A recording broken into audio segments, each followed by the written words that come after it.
to make sure that we can properly finance both our defense and non-defense needs. The reason Assad is still in power is because Russia and Iran have supported him throughout this process. And in that sense, what Russia is doing now is not particularly different from what they had been doing in the past. They're just more overt about it. They've been propping up a regime that is rejected by an overwhelming majority of the Syrian population because they've seen that he has been willing to drop barrel bombs on children and on villages indiscriminately. The humility that he brings to this,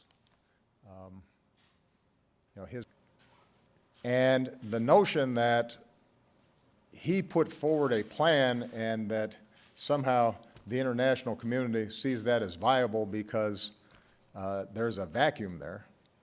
I didn't see after he made that speech in the United Nations suddenly the 60-nation coalition that we have start lining up behind him.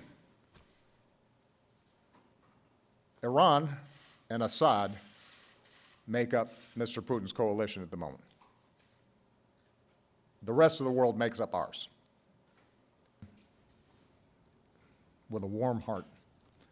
And it's because interest groups fund campaigns, feed people fear,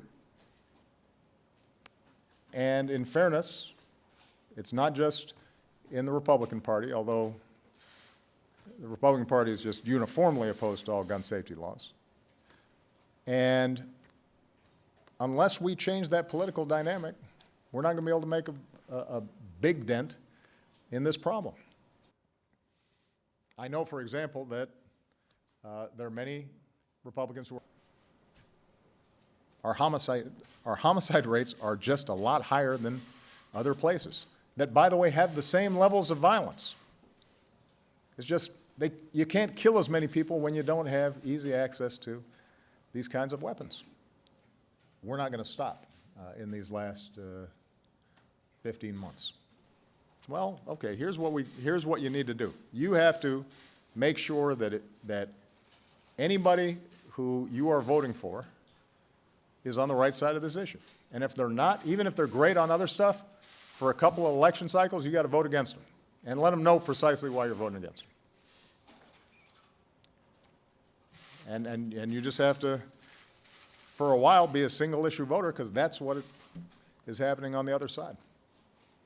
And that's going to take some time.